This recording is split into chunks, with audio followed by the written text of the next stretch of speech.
Hello, Liberty Drive, 5th grade. This is Miss Adekoya, and today I'm going to talk to you about figurative language in poem.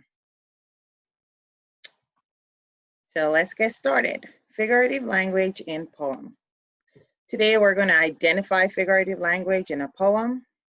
We will determine the type of figurative language in a poem and explain what these words or phrases mean. The poem we're going to look at is The Echoing Green by William Blake.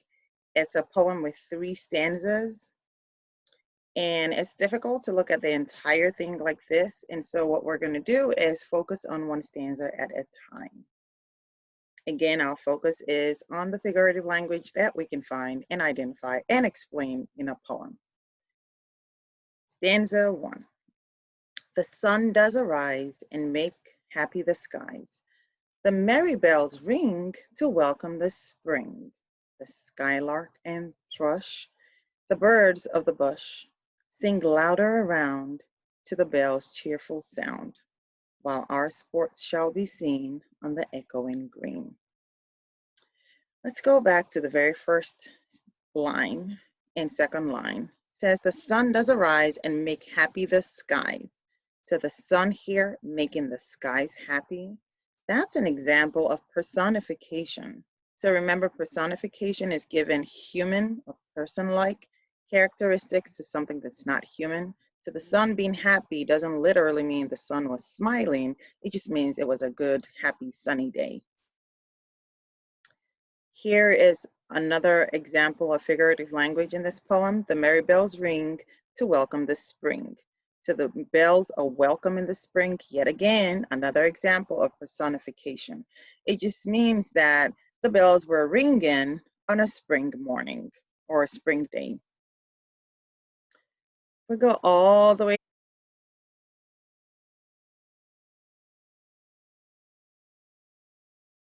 Very last line on the echoing green. So it says, while our sports shall be seen on the echoing green. So the kids or the children or the people are playing sports on an echoing green. It doesn't literally mean that they're playing sports on a green that echoes. It just means, if you think about when we play sports and we're outdoors, so the green will probably mean grass. Green also stands for things in nature that can be green, trees, leaves. And so here is an example of an idiom, not literally green, but representing grass. Now we're going to look at the second stanza. Again, figurative language in a poem. Stanza 2. Old John with white hair does laugh away care, sitting under the oak among the old folk. They laugh at our play, and soon they shall say, such were the joys when we all, girls and boys, in our youth time were seen on the echoing green. So here, the echoing green repeating itself again, and we know that this is an idiom. But I want you to focus on the very first 4 lines. And let's try together to figure out what type of figurative language is this. Old John with white hair does laugh away care, sitting under the oak among the old folk. So I'll give you a little while to try to see if you can figure out what kind of figurative language this is. And some music here to guide you while you're thinking.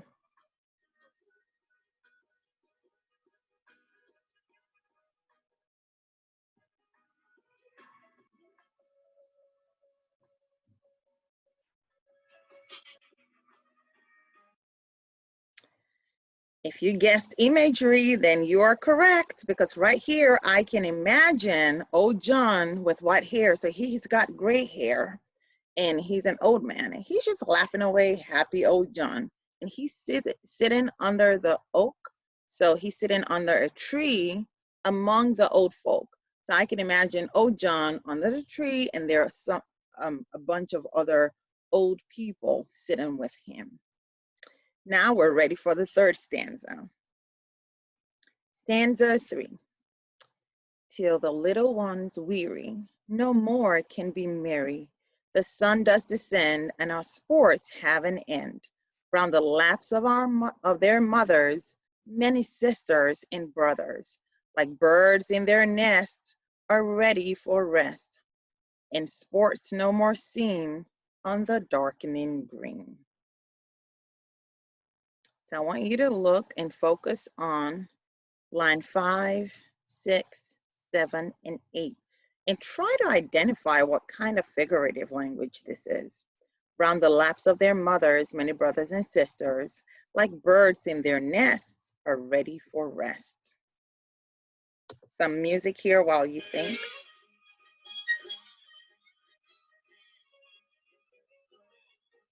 So try to think about what type of figurative language can you find in those lines.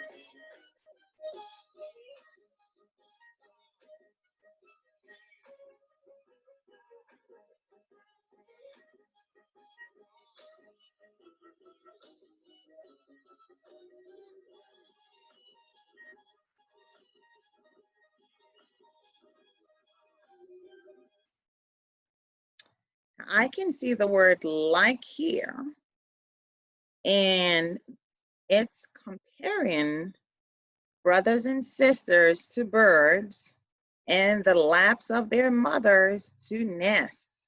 So if you guessed simile, and you are correct. And here all it's talking about is how the little ones are tired, they're weary and tired, and they're going to their moms and probably sitting on the or staying around the laps of their moms, and they're being compared to birds that go back to their nest in the evening because they're ready for rest. And yet again, the green, but now it's darkening green. And why is it darkening green instead of echoing green, echoing happy sounds? It's darkening green because of the time of the day. And yes, if you guessed idiom, you're correct. So a quick summary of what we did today. We identified figurative language in a poem. We determined the type of figurative language and explained what those phrases and words meant. Thank you for watching this video. And as you continue to practice, try to identify figurative languages in poems and determine what they mean.